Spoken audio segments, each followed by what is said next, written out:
Yeah. What up, what up, what up, what up?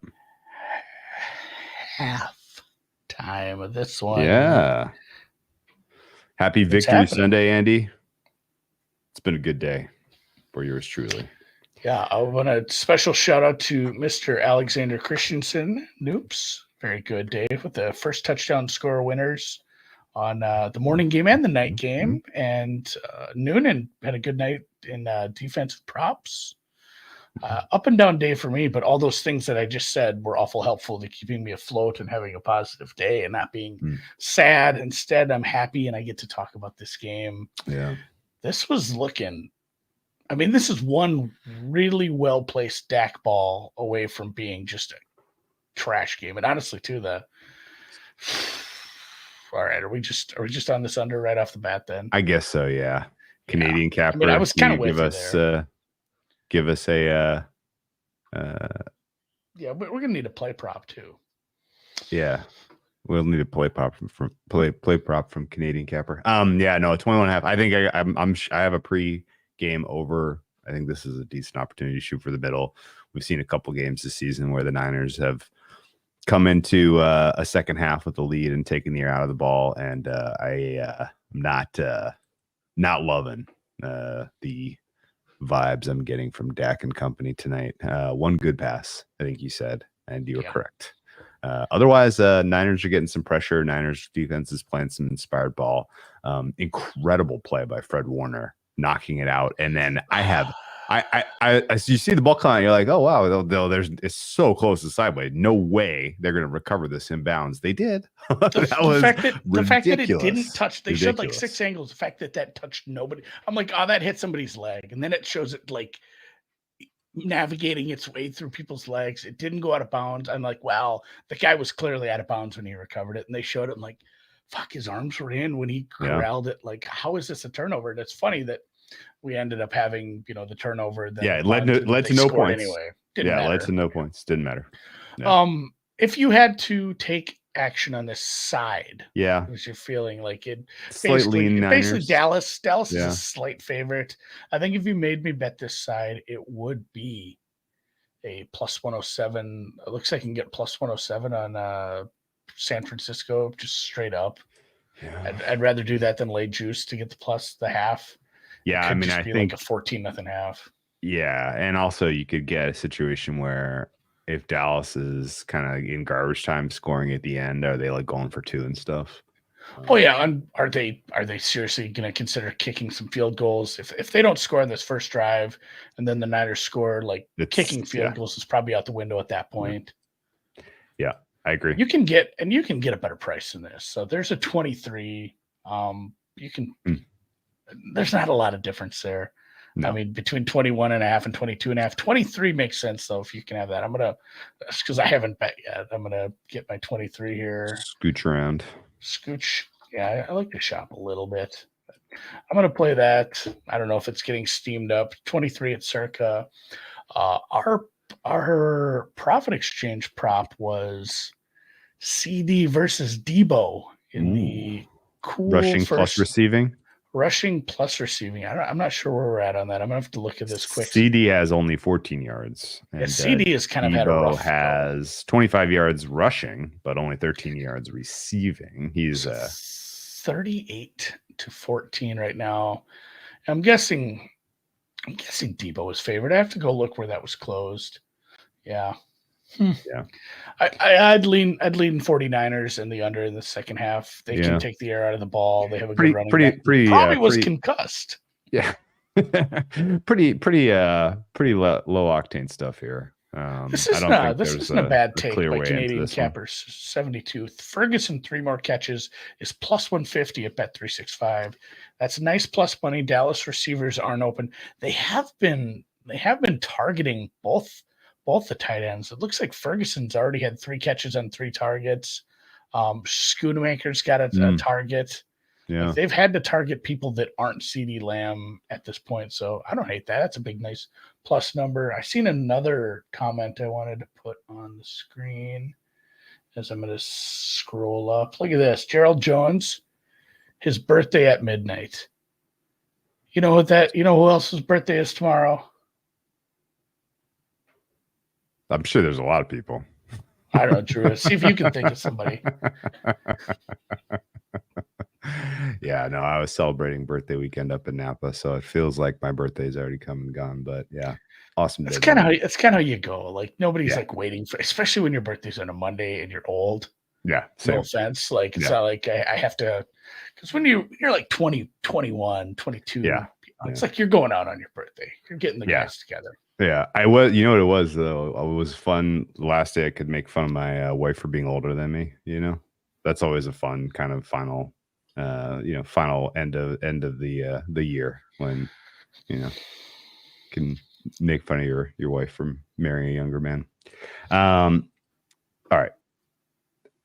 I don't have much more to say about this game. I guess Brock Purdy's been what's your read on Brock Purdy so far? Like he's been good at avoiding the pressure. He's been sacked once, but that really he felt the pressure in the pocket and it looked like he was going to try to make something out of that play. He hasn't been especially sharp. No, I had a tweet. I don't understand why. I mean, it's the internet, and I understand why people are how they are, and everyone wants to argue, and everyone wants to be right and have an opinion. But there is a very strong, like, Brock Purdy isn't good.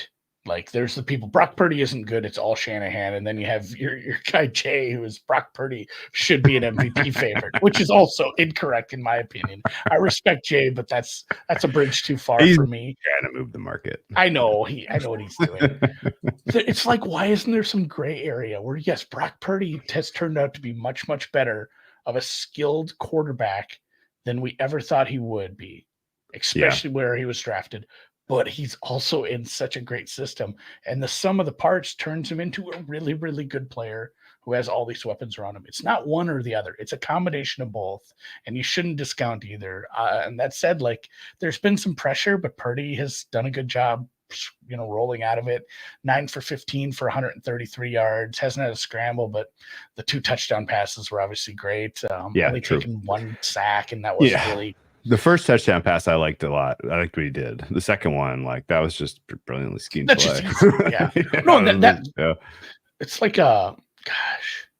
Kittle's is force, man. Fuck. Yeah, they have so many good players. It seems impossible. Brandon Ayuk, the second Kittle one was, but boy, oh boy, is that guy good. Maybe that's a good example of the Purdy versus Shanahan. Like the first touchdown was Purdy making can't make if you're not a good enough quarterback to make that throw. And the second one was Shanahan putting him in a spot where he has an easy throw. Like you have the absolute dichotomy and there's both pieces. It's half and half, guys. Yeah. Yeah. And I mean, the best way I can kind of summarize Purdy is like, he's kind of the perfect hand in glove avatar for Kyle Shanahan on the field, which is why they have such beautiful symmetry or synergy. I think the fact that he has kind of a nose and a knack for avoiding sacks and avoiding turnovers matters. That's been kind of a key factor in this game. Like if he had 1 turnover, we're probably talking about a 1-score game or a tie even. So there is a little black magic going with he's had some batted balls over the course of the year that fall and out. Yeah. There's a luck factor, but for the most part, he doesn't make bad mistakes. Like he doesn't put them in a position where I'm going to cost you big chunks of yardage, cost you the ball, cost you these turnovers. So I don't know. We'll see. Obviously you got to do it in the playoffs, which isn't always Shanahan's forte. He started 13 games too. So that's the thing too. Essentially, we don't have a sample of him on a bad day yet. We've seen him play a playoff game. Should we you just want to launch into week 5? Well, yeah, there's so much to talk about. There is a ton. There's a ton. We had 4 teams on bye, and there's still so much. Oh my god! I mean, do we even go back to Thursday? Do we even revisit it? I guess we have to. All right, well, let's do that was a nice win. Okay, let's do an official hard start. You ready? All right. Welcome to the deep dive. As is our new tradition, it is Sunday night football. The halftime picks are in. We are now going to live record the pod that we release where we react to everything we saw today and we talk about the openers, maybe get a little action in those openers if there's anything that tickles our fancy. Hopefully you had a winning Sunday. It was a very good day for me. My sides in particular were super solid today. I got a little bit lucky. I will own it. Talked yourself out of New England. I talked myself out of New England. That was nice. That's not just a loss. Like that's one of those no. losses. If you had a New England ticket, like that one just festers with you when you have a loss like that. We've all taken a loss like that where it's just like, oh my God, like this is like, stop giving me red zone updates on this fucking game. I don't want to hear about it anymore. And but, yes, the secret team total was Patriots under 20.5. That's the first time we got to the end. We were debating it. Yeah. What were we debating it with? We were debating it with one other one, and you said, like, Andy, are they scoring 3 times? Are they getting 3? I'm like, fuck no, like, just let's take it. I don't remember what the other one was. We'll have to go back and look. 0 times. Yeah. There weren't that many. 20.5, man. Yeah. There weren't that many long legs, but M. Hunter is right. It was a good week for teasers with the Jets, the Texans, the Colts. Yeah. Patriots are kind of a leg. Or excuse me, the Packers. The Packers game would be kind of a leg, but a lot of people don't love to do the Monday game unless they put it with next week. It feels like sometimes. But yeah, the Thursday night game, weird one. That was not Dick what we expected. the Dick Butkus Memorial performance where the Bears saved their season. Maybe, probably not, but at least second half over. There, they say, second half over, solid, good pick by you, and really just more questions coming out of that game for me about the Commanders' defense than anything. DJ Moore, we knew he was awesome. They finally utilized him. I think the Bears' offensive line kind of giving Fields enough time to do his thing was noteworthy, considering who they were up against. The Sam Howell experience was not super special. That's a roller coaster. He's going to make some big throws with his big arm, but he's going to make some bad throws and he's going to get sacked a lot. And there's some very strong analogs between what we saw in that Thursday game and what we saw in Atlanta. Yeah. Like those are quarterbacks who have been mostly, hey, these are bad quarterbacks in Justin Fields and Desmond Ridder, but haven't got a lot of protection, haven't got a lot of pressure, or haven't been able to not be under a ton of pressure. And we saw it, during this week. They can do things. They have weapons. They have receivers. DJ Moore is obviously a stud. Obviously, there's a ton of good weapons around Ridder. It was the same kind of thing. Oh, give this kid a little bit of time, and it's not so bad. I mean, it was a beat up secondary, and obviously the Forbes thing, the rookie in Washington, and a couple other pieces struggle a little too. But I mean, you play who you play, and if you keep those guys clean, you're going to get halfway decent performances. Fields was good. Moore was electric, and of all the coaches who were like flirting with first coach fired, obviously Eberflus. Yeah. Eberflus got a little bump, so Rivera should be. Did he pass the baton? He should be Rivera should be. Oh yeah, odds-on favorite, obviously. Yeah, I think that's real. The other guys who are really struggling, you're not going to fire Kevin O'Connell. You're not going to fire Sean Payton. You're not going to fire some of these other guys. It's not there's people who are saying like Bill Belichick's in the hot seat. Like, no, it's silly stuff. I mean, Bill could decide to walk away from this mess. Yeah, Bill might just quit. I think he really does want that record, though. It's not looking. You got to win games. It's not looking like that's really in the discussion. He's got a long way to go to move up to number 2, let alone catch Shula. Like he could need 5 more years at this point. Or at this rate, I guess. Okay, that's good. And then, kind of last point on that one is, didn't the Bears do this last year too? The Bears were doing it more with Fields' legs and in garbage time. Sure. Like that team wasn't good. They were explosive, but mostly in comeback mode. It was a good, fun offense in the second half. In the second half of in the second half of games in the second half of the season. For the most part, 2 teams that aren't going to really factor into anything, but maybe the first pick. All right, man. Let's rip through today, and let's start with the most important game, at least the one that had the most to do with shaping the AFC playoff picture, and that was in London, where the jet-lagged Bills, what happened? It's I saw the Turpin injury again. Oh, yuck. It's gross. Yuck. I thought Dallas did something good. I mean, they did too. CD actually got a big catch, but okay. no, the London game was very interesting. Hugely consequential. Thoughts? Yeah. Bills looked jet lagged. They were miserable in the first half. Jags looked well coached, very focused, like they had a week of concentrated prep. Jags amazingly, like, they left a ton of points on the field. Like it should have been a more convincing win than it was. And as someone who had Jags and Jags money line, like every single time they had the Bills had the ball on offense, particularly in the second half, it was just like you just expected it was all going to kind of start come together for them, and they were going to run away from that game.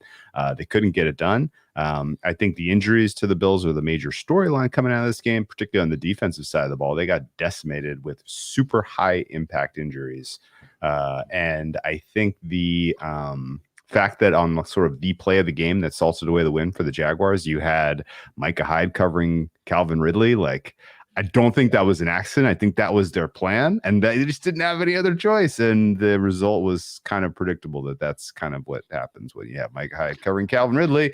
But Trevor Lawrence was throwing a beautiful ball. The Jags overall just really well coached and a really solid performance from their defense, and still head scratching why the Bills had to give up a home game for that mess. Yeah, my notes were that, obviously Buffalo looked kind of out of sorts on offense. So that's not a good defense. I mean, you should be able to play it a little better. Obviously, the travel spot was affected, but a big part of the game was just Jacksonville kind of playing ball control when they needed to. They were 10 of 18 on third down, and they took advantage of those Bills' defensive injuries. Like, after you lost White, there's like one guy on that field that you couldn't afford to lose, and it was probably Matt Milano. I agree with that. The fact that you lost him is massive. You also lost a D tackle in Daquan Jones. He probably has a torn pec. The Johnson, the other secondary piece, he was on and off the field with a knee issue.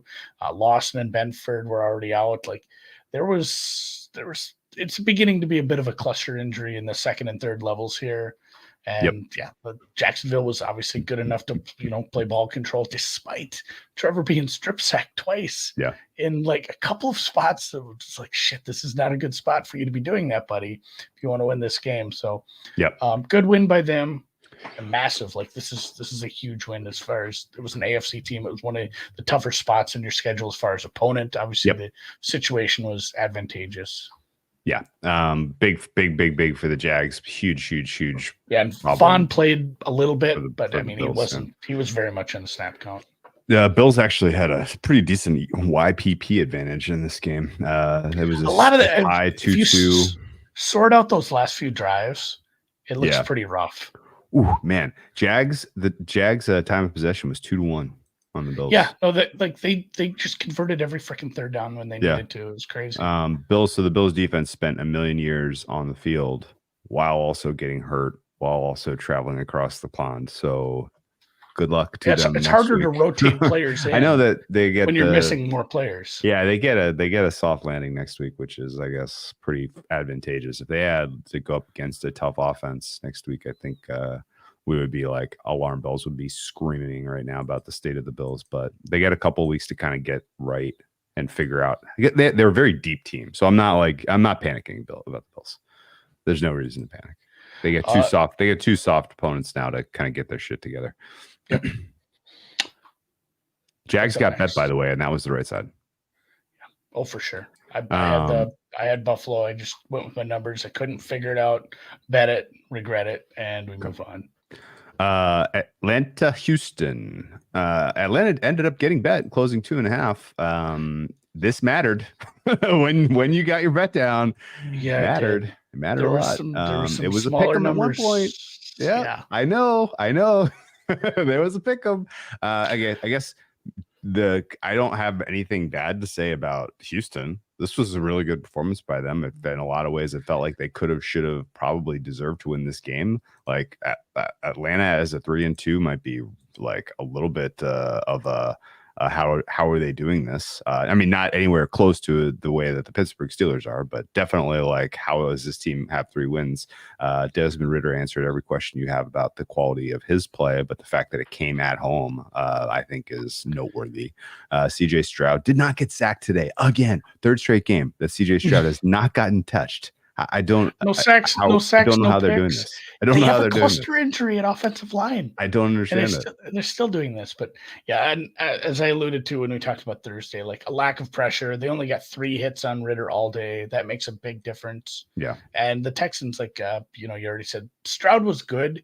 If you go look into it, it wasn't as good as some of his other games. It was good, but not great for the small sample size of his short career so far. The run defense for Atlanta played pretty well, and Stroud was held in check when it mattered.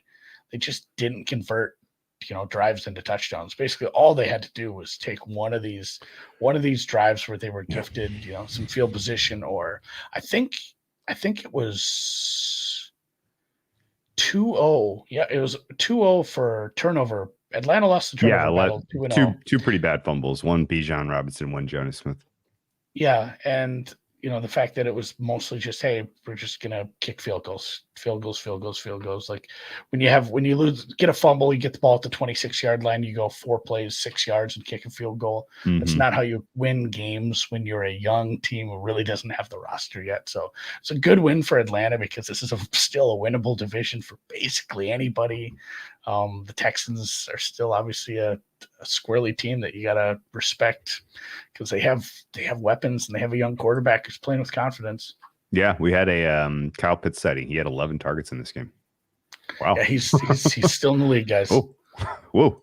Yeah, I mean, I almost want to upgrade Texans off of this performance, even though they lose. I know that, Yeah, I'm certainly not downgrading them. No. And those are my favorite teaser leg of the week. So nice. The fact that I had to sweat it a little made me a little sad. Okay. Well, I think Falcons. I think the Falcons were the right side, but as always, when you make your bet matters. At the right number. Yeah. Yeah. You got any thoughts on Carolina, Detroit? Do you watch any of that? So that, I wrote down Bryce was better. Thielen was fine as an option on a bad team, but the run game sucked. The 2 interceptions were important, and none of the stats were real. They were in catch-up mode from get-go. That game was never competitive. Garbage time started early. The fact that Lions did that, missing St. Brown, missing Gibbs. That's a great point. Bringing Jamison Williams back and essentially putting him on a snap count where he wasn't in a ton. None of that really mattered. This game was not competitive. Carolina doesn't have an offense. A lot of what they did was just trash time scoring, and Detroit's good. It was a home game for Detroit against a bad team. You're supposed to win these. You're supposed to win these by margin if you're going to be taken seriously. And still, Detroit 2 seed is still alive, that's gonna be a fun thing to. I think Detroit 1 seed is actually more alive than we realize. I mean, their schedule is just so much easier than everybody else's. It's wild. Philly has a tough schedule. Just Philly's is very tough. San Francisco is the big one. Yeah, San Francisco has to lose. Detroit's got a bottom 5 schedule remaining, and they've banked 4 wins, and they're doing it comfortably. You're right about the fact that offense was so dynamic without Amon-Ra St. Brown was pretty noteworthy. Weird that the Lions had hot knife through butter against that Carolina defense, and the Vikings just slogged through that defense last week. I don't really get that. And I know that the Lions don't play the Vikings until the last 3 weeks of the season, but you know what? We also imagine if Jefferson's injury is significant and you don't have to ever face Justin Jefferson this year. Yeah, man. Bonus. And I wrote this in the notes in the newsletter today. I said, is this just like a Laporta game because of who's going to be playing? And he delivered. Yeah. He's a very good route runner, and obviously he's having hands down the best rookie tight end season of all time, and he is I think justifiably 30-1 offensive rookie of the year market. Still a tight end. Yes. 2 other real quick notes from this one. First is Aiden Hutchinson had the play of the week. That was nasty. And he's probably rightfully, truly a second-tier defensive player of the year candidate at this point. He should move up. He should be like 12-1 next week. Yeah, Like, that's probably real. He should be the guy that's behind the first three. Yeah, and the fine other with kind of that. note, we should write this down. If Frank Reich has another season as a head coach of a professional football team, first 5 weeks of the season, he just absolutely sucks. Yeah, like that's maybe fair. the Panthers get something going on later on, but like they just don't look like well prepared at all. And I know they're dealing with high injuries, and you got a rookie quarterback, and you know it's not going to look good with the lack of skill position players they have and stuff. But boy, oh boy, Frank Reich, I feel like he's like over now in the months of, in the first 5-6 weeks of the season, like every single year. I used to date deja vu all over a little again. bit of a slow starter. Took a while to get her warmed up. Like we'll see how it ends. We'll see how it ends. She always delivered. Oh yeah, the Brandon Ayuk is having himself a day. He and that back. Yeah, he and they called it back. Yeah, but then they just do the same thing to Debo essentially. Oh, okay. Ayuk and Purdy have some serious chemistry, man. Those guys are feeling it. All right, that's all I got for Lions Panthers. Tennessee Indy was a tough loss on my over. I think there were 777 yards in that game. God. I had that over so many as well. Points left on the field. There should have been 50 some points. Obviously, that's kind of how the cookie crumbles. I don't even get mad anymore. There was specifically two touchdowns that were legitimately left on the field. Two turnover on downs at the goal line, basically. One at the end of the first half and one from Tennessee in the second half. It felt like it was going to get there. 39 points is not right. It was a nice third quarter, and then I'm like, oh, we're gonna do it. We're gonna get there, and it just couldn't quite get there. Yeah, Debo, that was pretty good. Yeah, that was my second favorite teaser leg. So the big teaser of the week was this one, and it was another one where same as what we saw, because we'd had the situation before. I was not worried at all once Minshew came in. I'm like, God, the offense is actually maybe more efficient, less explosive, but more efficient when Minshew's in. And I mean, he was great.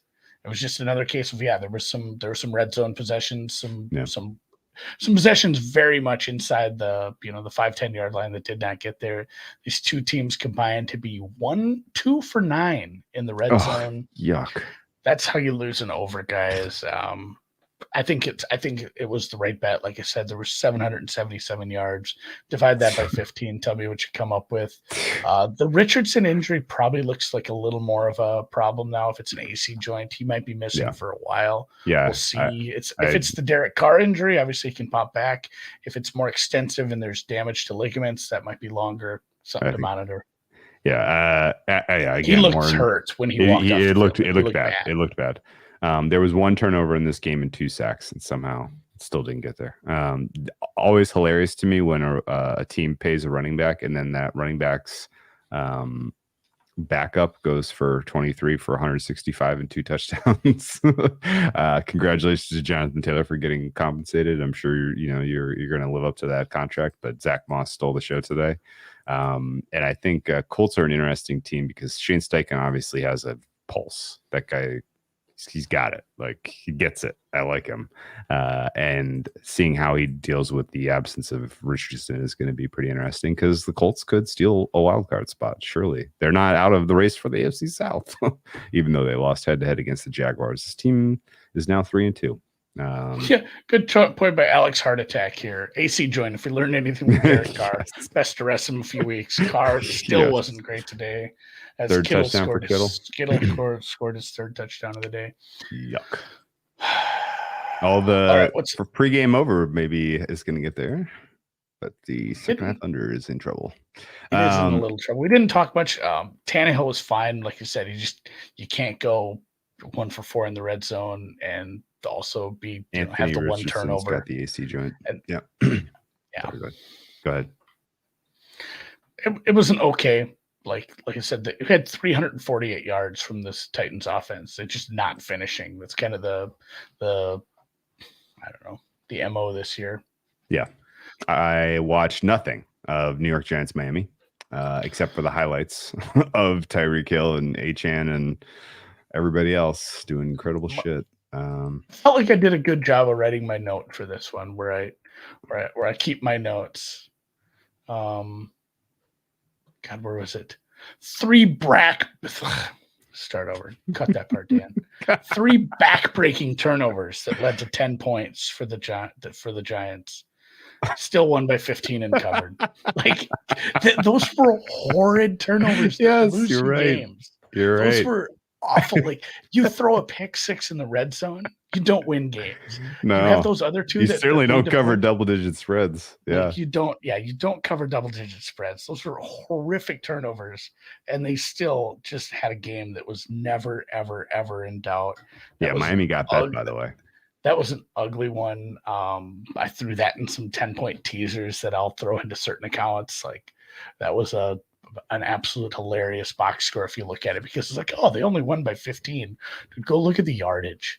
Yeah, it's sadistic, and it obviously because of driving all the way down the field, not scoring, and the other team actually scoring on that play is kind of what drives a box score where you have 524 total yards to 268 and you only win by 2 touchdowns, essentially 9.7 yards per play. I'm not sure if I could find a game that has something like that. No, it's rare. I bet you the Broncos Dolphins is probably close. The other crazy thing is this one stayed under. Another game with a defensive touchdown that stayed under. This is a weird theme this year. There's been a bunch of these. Yeah, we're gonna have another one of those yet. This the under got bet, the Dolphins got bet. They were both right. I forgot to mention that the Titans got bet pretty aggressively, and that was wrong. I do not think the Titans were the right side there. The Colts, even with the injury to Richardson and Minshew coming in, it didn't really feel like he gave them some sort of life. The Colts were doing their thing before that. Let me look real quick before we move off this. And granted, there was some Mike White time, but yeah, the Denver game was 10.2 yards per play. And that included like a full quarter of Mike White, guys. Amazing. That's what happens when so everyone is, we're all jazzed about Waddle and Hill and the fact that Tua has a big arm and we have a smart offensive coordinator, but like the fact that they added a running back in the draft that absolutely matters to this team is something. Like he's the fastest running back in the league, man. He's just suddenly one of the fastest. It's crazy. He's not even the fastest person on his team. And he is, when he gets loose, he's just freaking gone. He's so good. So, and I mentioned this in the chat, but when they say his name, they have to enunciate it in such a fucking way now. It's like it's Devon Achane. It sounds like the Key and Peele skit where they're purposely saying names wrong. Yes. Because they're just throwing such hard enunciation on this. But big fan. I'm a huge fan. I love it. All right. Nothing else for me on that game. The Patriots lost in convincing fashion for the second straight week. It wasn't a great game, man. And that was another one where I had an under and it starts with a defensive touchdown, which wasn't what I wanted it to start with at all. Right. Yeah. Good point, Andy. Right. It did stay under. Didn't matter. When New England looked like they had just kind of given up. But that last drive, they called timeouts before the 2-minute warning.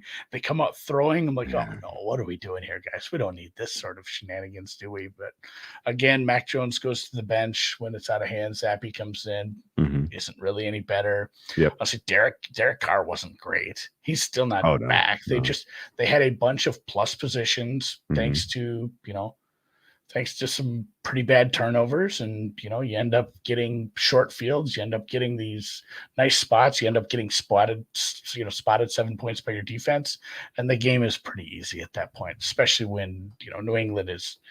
God, I don't even know what they're 1 for 14 on third down, 0 for 2 on fourth down. It's almost hard to do. Wow. Yeah, it was not a great performance by the Saints. This was not some offensive, performance where they put the brakes on. They weren't that great. I tuned out on this one, man. The second half. Hey, you know what? We're getting beat pretty bad at home. It's 21-0 at halftime. Let's make some adjustments. The Patriots offense came out in the second half and had a 3-play, 4-yard drive, fumble. 4-play, 35-yard drive, punt. 3 plays, -2 yards, punt. 1 play, 0 yards, interception. 3 plays, 6 yards, punt. 4 plays, 9 yards, downs. 3 plays, 8 yards, punt. 4 plays, 5 yards, downs. The downs, that was what was killing me again, because I had under 40. I got a decent number on this, and I was still dying because they, there's no time left hardly. They're down 31-0, and they're going for it on 4th and 1 from their 33. Like at that point, Bill had already there was the punt before that? Yeah, at a point earlier, they'd already punted from like a plus position where they should have gone for it. And then they decide to get aggressive from their own 33. It was annoying. It was an annoying game. I'm glad I got a win. Hey, real quick, just because I don't want to talk about this awful Patriots anymore. All time yards per play. Miami now has 2 of the top 15. That is how rare 9.7 yards per play is. That was the 15th best YPP in the entire Pro Football Reference database since any year, any season. Their 70-20 win against the Broncos was 10.23 yards per play. I think you said that is the 3rd best all time. There is a 10.3 out there of Kansas City against the Jets in 2017, and there's a 10.6 is the number 1 spot. 1972, the New York Jets did it to the Baltimore Colts. In a 44-34 win. I guess doesn't sound like they're going to bench Mac. Doesn't sound like there's really anything they can do to fix this. The injuries to the defense, I think, mattered a little bit, but not enough to really decide the game one way or the other. This was just dead on arrival for an offense that's really struggling to find some identity right now. And I don't know what they do to fix it. Glad I didn't bet the Pats. Other than their team total? A team total. Yeah, team total. It's one of those where I always forget we even have that. Until later, it's like, oh yeah, I have a team total on this game too. Yeah. Never even close. Good job. Hey, you know what? Real quick, I don't think we've ever had a secret pod play under that was a shutout. So good job to us. I think this was the first one. I think this is the first time we went secret pod play and got the shutout. There might have been one where we played it over that it was a shutout. I can't think of it. We've had some overs that it's like, oh, we got there by halftime. That's amazing. Yeah. But to play an under and for them to never even really have a shot at scoring. Yeah, Dolphins was Dolphins our secret pod play against the Broncos over? I think it might. No, we had a different. No, I had the full game over in that one at like 48. Yeah. Matt got there by halftime. Okay, all right, let's keep going. You got any thoughts on what in the fuck happened to Baltimore today?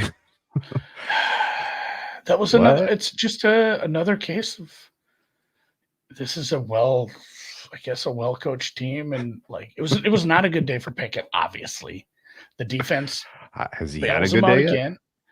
No, he had one good drive. Basically, all their offense was Pickens.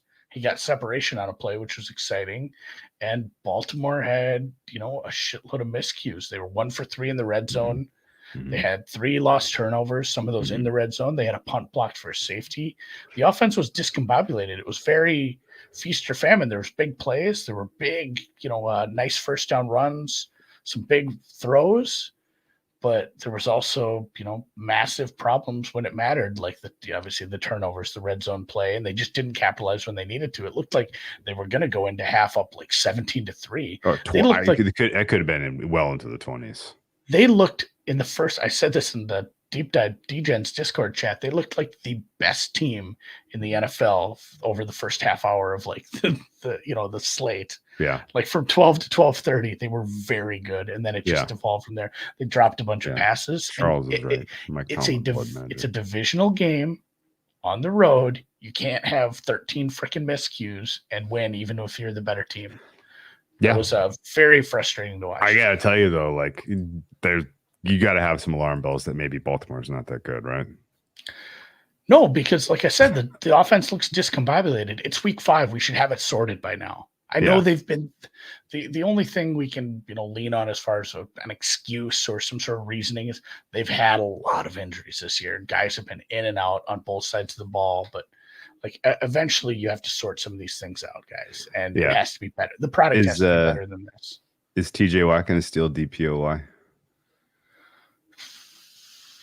Possibly. He was very good today. He had that SWAT, that strip sack was awesome. It was very good. He's so good around the edge. Everywhere. He was everywhere. Yeah. He's very good. No, it's going to be Garrett's on bye, so it'll be, he might be favored over Micah once we open up again this week. Yeah. Damn it. I don't have any TJ Watt. Mike Tomlin, though, man. Don't know how he does it. This Steelers team should probably be 0-5. But you know what? You throw out the records. What are you going to do? You throw out the records when these two teams play. You throw out the records. It's really something. Yeah. Pittsburgh goes on bye, right? So they're not going to have an opportunity to fade them right off of this game. The Ravens go to London. Interesting to follow what exactly their travel plans are as they will play the Titans in London town. Yeah, there's 6 teams on bye next week. Ooh, or excuse me, no, that's Packers, week 7. Steelers, yeah, it's just week Packers, 7. Just Steelers, Packers, right? Steelers, Packers, Steelers. We got 4 teams coming off a bye. They have them split up where there is 2 weeks this year where there's 6 teams that are missing. Week 7 will be one of those where we have a bit of a shorter week as far as how many games. All right, what's up? What's that? What's up? What's next? Oh, we got to spend a little more time on this one probably just because it's worth trying to unravel this. The Cincinnati Bengals scored 34 points against the Cardinals. Oh, I didn't hear you say Cincinnati. Yeah. The Bengals were fine offensively in this one. Market bet Arizona all week down to 2.5. Eventually got bet back up as somebody came in on the close and bet Cincy. The total was bet up all week. I know I was sitting there scratching my head. This had no problem going over. I lose my under bet here. I think there's going to be a lot made about Burrow's fine. Everything's fine. There's going to be a lot of people who dissect the 60-ish yard pass that he made and say, let's look how, look, he made that pass. Everything's fine. Look at what leg he's throwing off in that particular pass. And look at the way, like he's solving a way to play quarterback the way he kind of threw off his front leg, right? Yeah, absolutely. He threw off his front leg. He did a couple of jump hops to get that. Yeah, go ahead. I was still amazed at how much air he got on that ball throwing off the front leg. Yeah, he is not. So it's the same thing as the Purdy. There's no black and white. He isn't healthy and injured. There's an in between. He's not 100%, but obviously he's in a lot better shape than he was last week because we saw some scrambles. We saw him get hit and pop right back up. Like he's in better shape than he was, but still not 100%, which is scary because, like I said, he threw the ball off his front foot. Well, yeah, long fucking ways. Yeah, my general read is he's learning how to play around the injury as opposed to like he's getting healthier. There's probably going to be people who make commentary about he's healthier, everything's fine. I am still a little bit buyer beware because it seems a little fluky. And the Cardinals, for what it's worth, really just didn't find ways to generate pressure or make him uncomfortable at all, I thought. They don't have the corners to, seriously stop outside threats. Obviously, go look at Chase's numbers. Like, yeah, he was. They don't. They're missing, and they are missing some pieces. And it wasn't ever a good roster on the defensive side to begin with. But they are missing some pieces. They don't have the outside corners to slow down something like this. Chase ate him alive, and Dobbs kind of turned into a pumpkin at times. He had a couple turnovers. One was obviously massive since it was a pick 6 in his own 10. And then, the Cincinnati defense tightened up when they need to be. They looked good when they had to. I'd like to see what the Arizona's third down conversion rate was. It felt like they were really good when it mattered. They were only 4 of 11 on third. Both teams 0 of 3 on fourth. There were 6 turnover on downs in this game. And it still went over by like 15. Flew over, yeah, absolutely flew over. I think there was pretty fast pace of play in this one, which was surprising to me. All right. Dobbs is anyone who is kind of putting him in conversation of a top half of the league quarterback, I think needs to reevaluate a bit. Gannon did not have his defense. Better than Colt McCoy, guys, but you're not making the playoffs. No. And I mean, Cardinals probably pretty fortunate to have that one win. They may not get another one this season. We'll see. The Niners are just wrecking this game. First and goal to one, end of the third. So we just need some clock killing in the fourth quarter. Just need to milk it. I think a touchdown gets my free game over home. Oh no, I have 45, so let's push, right? Yeah, I need to thread a needle of like a touchdown and a field goal, which just doesn't feel very likely all of a sudden. You never know. You never know, guys. All right. No, the only other commentary I had about Joe Burrow, Jamar Chase obviously is an absolute fucking monster. Like that guy. All over the place. If he has a good matchup on a given week, it doesn't matter what's going on with Burrow. Burrow in the post-game presser, I don't think he's ever looked more like Macaulay Culkin in his life. Did you see him in the post-game press? I did not. Oh my god! I have a few pressers. I into it. He was wearing one of the ugliest sweatshirts you've ever seen, and then it was like his hair was like especially blonde. It was like especially light and blonde, and so he looked like freaking 10-year-old. You know, it'd be funnier if he had like hair and makeup people, and he said, "I want to look like 10% more like Macaulay every week until like the playoffs come." I'm sure. Just straight up, boy, we've lost the plot here. If Dan can find that photo as we're kind of vamping, that would be fun. But if not, check it out for yourself on that. And that's a presser. I'll try to find, as well as obviously the Sean Payton one. We'll get to that okay. Oh yeah, I gotta watch that too. We are down to Philadelphia at the Rams. Philadelphia had a West Coast home game here, as at least it sounded like a home game for Philly, from what I could tell you. Philly wins and covers. This was pretty big position for me, so I was very happy with the win. I was nervous the entire game because Philly left an enormous amount of points on the field here. They probably should have scored 40. They had a lot of like inefficiency in the red zone. They had some weird fluky stuff happen, especially right at the end of the game. But the brotherly shove that got them the touchdown into halftime was pretty cool. To go for it, you have one down. You have 1 second left. You're on the goal line. They had so much confidence in that play that they were like, "Oh yeah, just go for it. Just get the touchdown." And, that was like that was not a yard. That was like a yard and a half, or maybe absolutely. It was all of it. I mean, what's his name? Jalen Hurts was outstanding in this game. 300 yards through the air, 72 on the ground. Made one mistake, which is excusable, but again, that took points off the board for the Eagles. It felt sweatier than it had to, I will say. And I think the second half, I guess the game was decided by the way the adjustments that the Eagles made on defense in the second half. Would you say that's fair?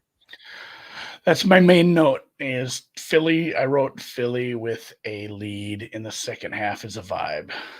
Man, oh boy, is it. I bet Philly second half, and then I also took a live position at one point, which was Philly -6.5, -6, somewhere like there. And it was like nervous, not nervous, because they were so good at just maintaining these drives and salting this game away. But then at the same time, it's like, I kind of need you to score again here, guys. Like a touchdown would make this feel a little better. Their defense, touchdown. Yeah, their defense played good. They really ran the ball efficiently, and they really did a good job of maintaining those second half drives. Some of those, I mean, just go look at a couple of those. One of them was like 8-9 minutes long. That's what you need, especially it's a road game in your conference that you need to go get this win, get out of town. And yeah, 17 play, 83-yard, 8-minute drive. The field goal drive following a punt that they got was 10 plays for 72 yards. And then, the sealer ended up only going a little ways. They turned it over on downs, which I think was the right call. You Mhm. don't kick that field goal, I don't believe. It doesn't make a difference. It's 2-score to 2-score. I Yep. liked him going for it on that 4th down as well. But yeah, it was a nervous, not nervous, but it was a good performance. They 5.8 yards per play, but only 2 for 6 in the red zone. And they had but 13 of 18 on 3rd down. That's how you take care of a second half lead, guys. Yeah. The Rams offense had no issues really in the first half of this game. Like they were alive, they were fluid. They only had 3 possessions, but they got 2 touchdowns out of those 3 possessions. They gained 64 offensive yards, and then outside of the stupid end of game 5-play hurry up type of deal at the end. So that's a good way to adjust to a team. Eagles also just destroy the clock in the second half of this game. God, they had the ball forever. 17-play drive, baby. Yeah, almost a 2-1 time of possession advantage for Philly. Philly's second half of this game defense, that was the best they've looked so far this season. This is the best Jalen Hurts has looked so far this season. And I think the reckoning for the Eagles is still maybe a couple weeks away, because I don't think the Jets are doing much to these guys. Yeah, my Philly has a haymaker coming up eventually here. And it's a bunch of them in a row, guys. But for now, they're still one of the best teams. They're still great. I wrote, and a lot of rumors flying around. Kupp looked 100% to me. He was on the field for 98% of snaps or 98% of passing plays or whatever it was. Stafford was good. Stafford was fine. The defense just couldn't get Philly off the field. This was a 37-23 kind of time of possession. And, the Rams were 1 of 1 in the red zone. They just didn't get there enough. They didn't turn the ball over. They still lost by multiple scores in a game where Kupp and Nakua played very well. So it's just a little bit of outclassing on the, holding the ball part of the game. Yeah. And still no one has any hope in the world of defending that brotherly shove. It's funny. It's just like it's a sneak. They're just better at it than everyone. I don't know why we're giving it this. Just a brilliant rugby scrum. And when it looks like it's getting stopped, sometimes then it doesn't. It's crazy. It's still. He's just like moving inside of it like a sandworm. Because you don't see it, and then suddenly he's like 2 yards forward. Yeah. Okay, let's talk Jets Denver. So this was my only losing side of the week, and it was this game didn't make any sense. It was weird. The Broncos, I thought, like their defense did look better than it has because they have a lot of healthy bodies back. Zach Wilson was awful. The Broncos in general, I thought, did a good job defending, other than the one, Breece Hall getaway. Breece Hall's got some freaking juice. My God, that guy's good, and he looks like he's at full health, full strength now. Which kind of changes the complexity of facing the Jets, I guess, if they have a player who can break the game like that. Russell Wilson he looked like last year's Russell Wilson, where he was not playing with confidence, did not want to throw into tight windows, and really didn't have a prayer against that Jets defense. The Jets were at one point down all 3 of their top 3 cornerbacks, and it didn't matter. Wilson still was holding onto the ball forever, taking unnecessary sacks, and the Denver offense looked absolutely stuck in mud in the second half of that game. Zach Wilson tried to give them an opportunity to come back into that game with that pick in the fourth quarter that made no sense why they were even throwing. And ultimately, Wilson gave it right back with a strip sack, and Peyton was not happy. That was some choice words for Mr. Wilson, Mr. Incredible, Mr. Dangerous, whatever his name is. It's terrible. Danger Witch. Danger Witch. This was kind of, I think, writing on the wall that continuing to lose will separate the continue to drive a wedge between Peyton and Wilson, because that's obviously there's not a lot of love there. Oh man, bad turnover by I think this is the Cowboys kind of MO today. Yikes. Maybe those 2 games for the Eagles aren't going to be that tough. All right. I think the score line was pretty flattering to the Jets here, but at the same time, like really good really good defense, really good special teams. It was just in general a pretty impressive day for everyone aside Zach Wilson, who was wearing a Jets uniform. Yeah, this one was tricky because it felt like maybe the Jets weren't the better team, but then you look at everything on paper and it's like, fuck, I guess they were. Like they had 407 yards. It was a lot of, hey, they did, but 'cause they had 407 yards, but they had 9 penalties for 71 yards. They had 234 yards of the ground, but 0 for 5 in the red zone. They got the 3 turnovers and the safety, but they turned it over twice themselves. Like it was it was just a bad game. Like it was a bad game. And both Wilsons looked kind of bad.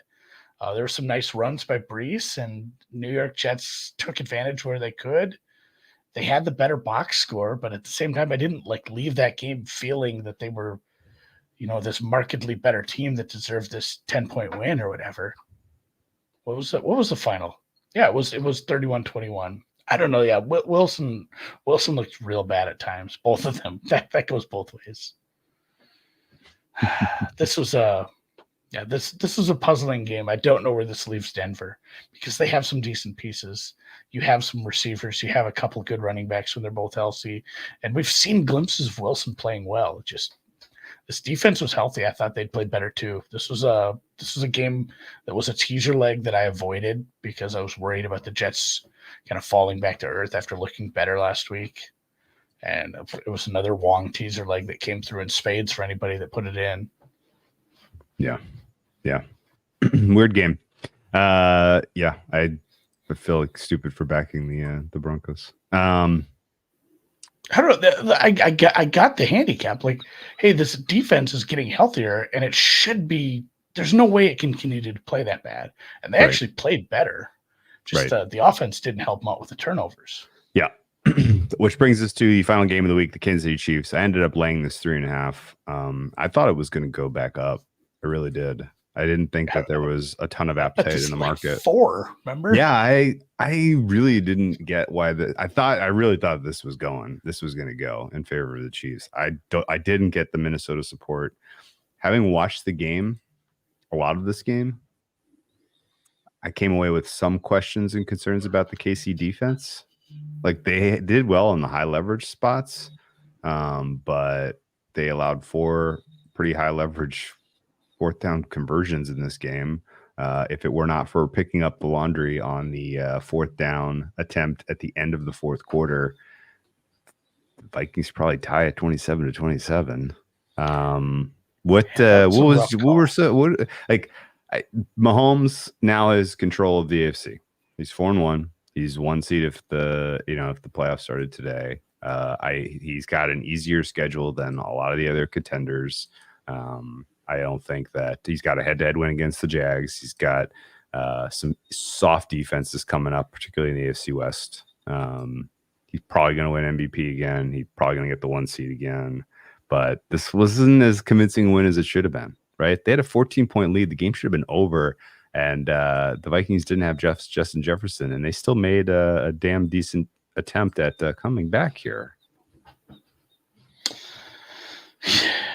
Yeah, this was another one I struggled with, and I almost want to watch again as much as I don't want to watch this game again. But it was still a good road win because Minnesota, despite everything in their record, it's not a bad team. It's still a middle of the pack team. And when you play a middle of the pack team on the road, it doesn't matter if you're one of the best teams in the league. It's still a good win to get it. Jefferson exiting late and the refs doing what they did obviously helped. But the defense stiffened up when needed.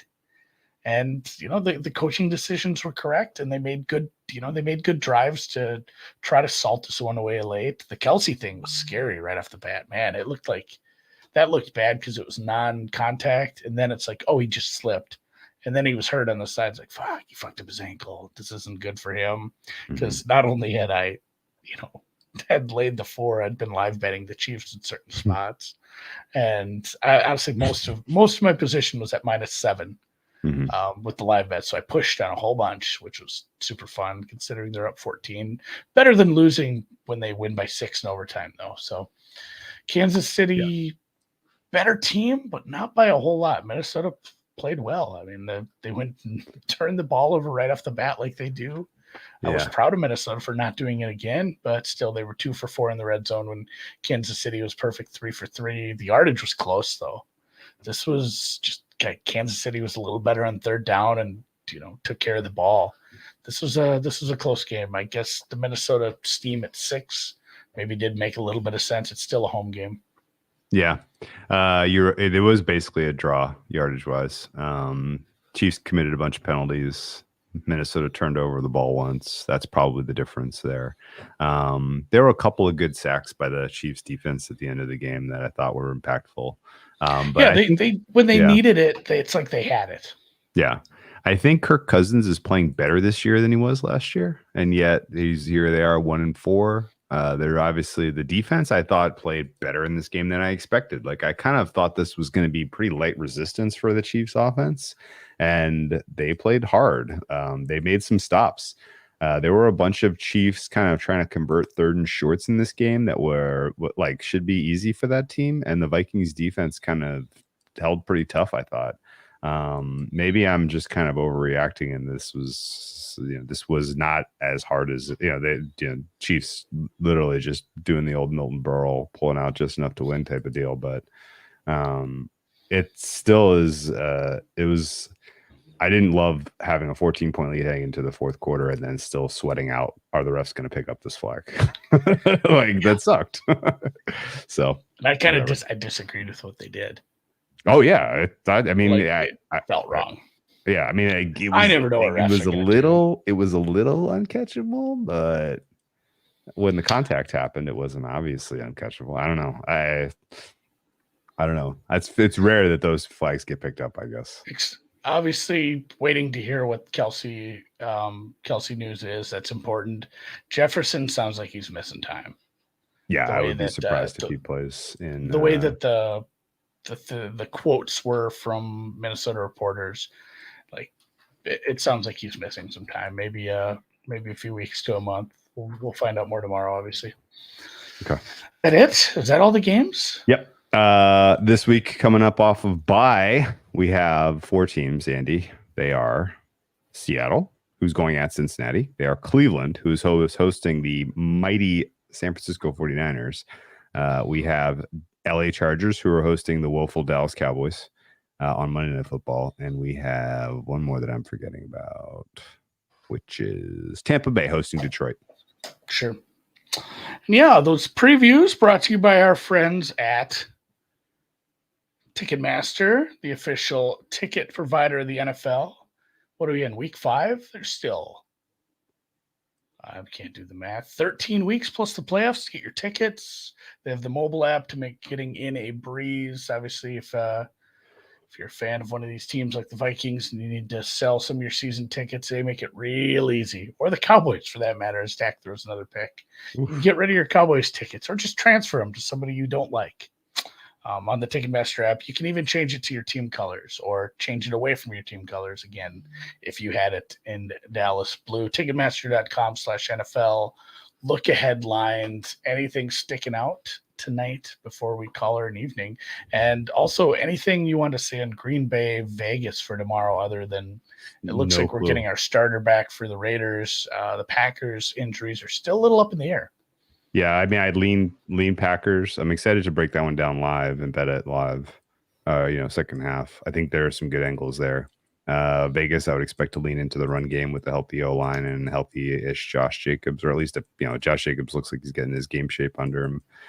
Green Bay pass offense. This is a prove-it game for them. They should do well against this very injured Vegas, terrible secondary. Overstaking money, I get it. Vegas is taking money. I don't get it. See if Devontae Adams goes. See if Jair Alexander goes. That could ultimately be why the Vegas has been bet out to 2. But I don't have any pregame action for me on this one. Yeah, nothing. I'm obviously interested in a teaser, but the injury news has to be somewhat positive for me to be excited about. Even this team keeping it close, like you said, I think this passing offense should play well. I think they can win this game, but if Aaron Jones is limited or out again, that makes me a little trepidatious and making me want to just avoid it until we look at it at halftime. Like we mentioned, the Sunday night game is Bills-Giants in a huge spread.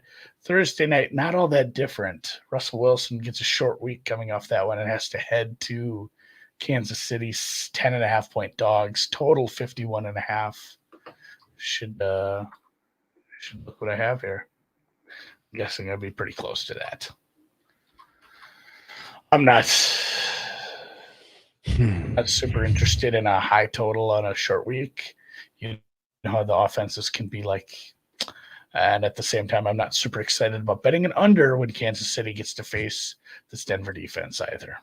They are getting healthier, but they've still been pretty rough. So it's probably a pass. I make it like a 12. Not a big difference between 10.5 and 12. I probably won't be laying that. My number said bet Denver, but I don't have the stomach for it, so I think I'm going to be passing. But my number obviously has Kelsey in too. Things change if he's not active. That offense is still looking to figure out what they're going to do at wide receiver. It's Rice was nice today, but they still don't have a true wide receiver one. A very good point. Yeah, I think that's a skipper.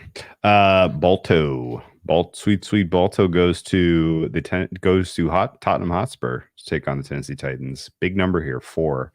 Not sure that's warranted in the state Baltimore's offense currently is in. Got to find some news and info about these teams traveling. If there's a disparity and it's in favor of Tennessee, I'll probably bet them. I know that this was a fun one to talk about because this was sort of one of the first games that was released back in May because it was an international game. Yeah. And they released a pick'em here. Just missed it by a little, guys. It is going to close in the 3.5 to 4 range, I think. So, yeah. I'm still weirded out a little by Tennessee. I have to. We'll talk a lot more about them Wednesday, but I almost want to watch that game again. It feels like a team that is just so close to having this offense pop a little bit because they have pieces. It's looking okay at times. It's just not putting it all together, which truthfully is Baltimore's kind of exact problem. Yeah, it's their problem as well, and that's why this total is sitting at a 40. Yeah.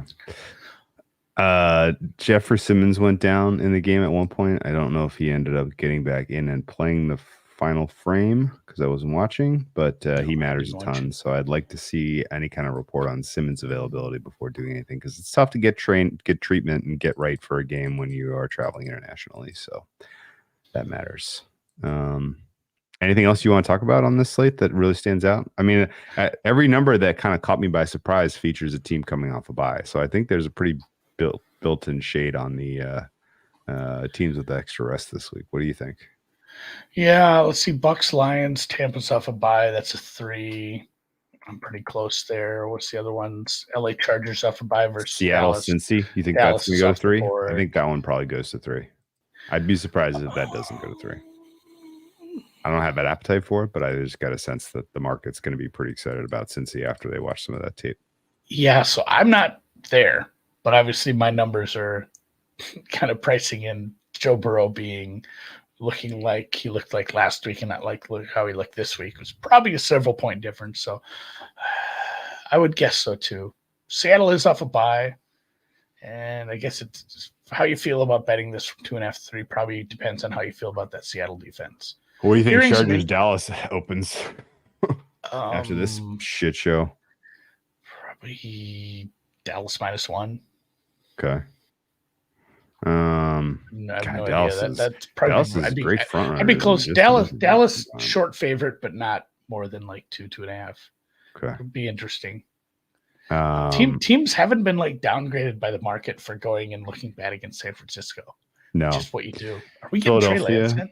Philadelphia against the Jets probably gets to a 7, I would guess. Arizona Rams, that probably gets to a 7, how I would feel guess. about Philly too. My Philly number is always higher. I make that close to a 7. Okay. I would consider betting that right now, even though it's another road game that's tough. That is a back-to-back roadie after LA coming off the New West York. Coast. Yeah. Philly to New York's not a terrible trip, though. No, they do have to travel back from the West Coast. But that's how about Miami getting another game where they're double-digit favorites 2 weeks in a row? Whew. I struggle to see why that number shouldn't go past 14. Yeah, same. I don't know, like what made you think that the Carolina team can stop a better offense than what they saw last week on the road again? So it's a second straight road game for Carolina, playing in the Miami Heat. They'll have that second half in the sun kind of shit. That's going to be is that a noon game? It is. It's an early game in Miami, coming off the beating they took. Like, I don't know if the market's going to be excited to bet Carolina again. Right. Oof. San Fran Cleveland is a fun one. If that opens on the other side of 3, I think Cleveland's got to be a bet. But do you have a read on Watson's health? You're assuming he goes, right? You don't get a lot of updates on while teams are off the bye. We got to kind of wait till tomorrow, the next day. A little thing you can do, just because the national, like Schefter and them, they're not going to report on these teams that are sitting on the bye because nobody gives a shit. They're not watching those games. If you go to these team sites like what is something Nation? What is it? Every team site, every team has one of these. SB Nation. The SB Nation, every team has like a Yard Barker site. Every team has like a fan-sided site. They have these fan sites that are really tuned in on. They are not writing about anything but their team. You can usually glean something on these teams that are on bye from injury stuff. Now, they're not practicing, so you don't get that kind of news, but sometimes you get some quotes from some coaches in there. And it's worth checking in because obviously Watson matters. DTR was pretty rough. Oh, unplayable. Okay. Okay. I think the Justin Jefferson news is going to entice some market activity in favor of Chicago. So that if you want the Chicago 3.5, I think you need to get it now. What's that? Well, not only that, but I mean, they have a better rest stretch. Yeah. Their offense looked good. This is a defense that's ripe for the picking. Like, I don't know what would excite you about betting Minnesota on the road in a division here with Jefferson out. Houston should be dogs at home to New Orleans. I make that. Wow. I make it a 0.1. Okay. So Houston might be on the card this week. I have it as a pick 'em. Like I said, they won 34-0, did virtually nothing impressive offensively. Carr is still not 100%, and Houston didn't look that great defensively. I don't know what to do with that game, but yeah, if Houston is Houston a dog? I didn't see that one on the. Yeah, Houston plus 2.5. You keep it there. I'll tease that one all day long. All right, Vegas, cool. There's not a lot else. Vegas, New England is going to be interesting. I don't know what you do with. I don't know how you adjust New England right now. I really don't. I'm probably just done with them.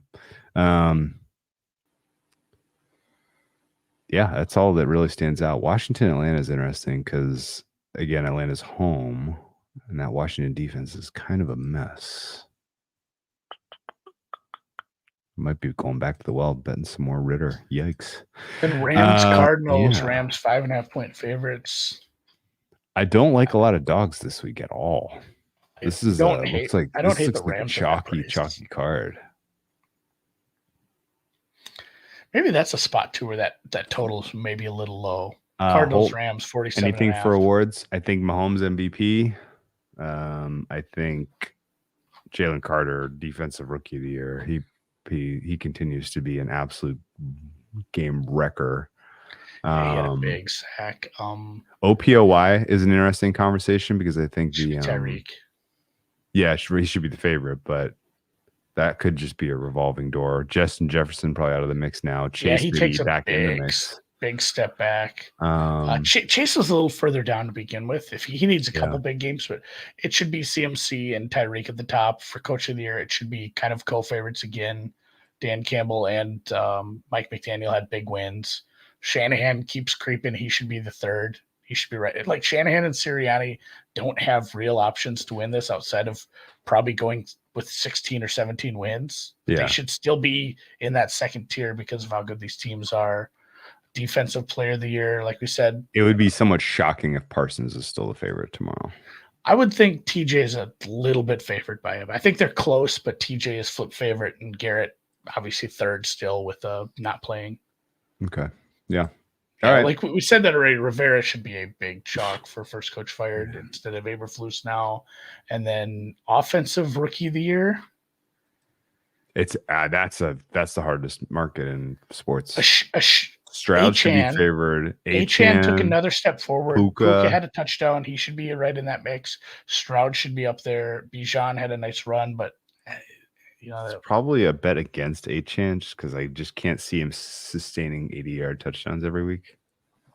I don't know. I think we did mention Hutchinson. He should definitely be in that. He should be that guy that's fourth behind the big three. He should be definitely in that conversation where he's a couple of big weeks from replacing Myles Garrett in that spot. Yeah, and definitely ahead of Nick Bosa right now. And look at this. PointsBet does have Parsons 250. That doesn't make a lot of sense. No. If you have a bunch of Parsons, I don't hate Watt at that number. No, not at all. Not right now.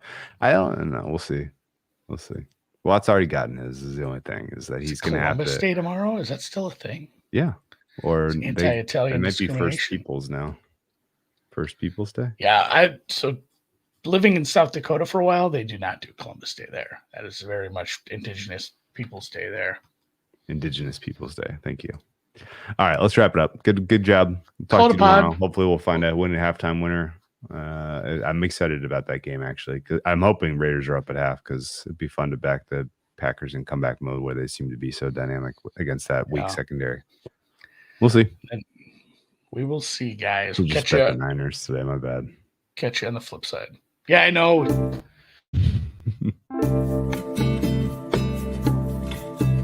It was right there. We made that a secondary bet. What did we say? Like, if we had to bet a side, it certainly wouldn't be the Cowboys, it'd be the Niners. And of course, the Niners are up 21-3 in the second half, getting the ball back.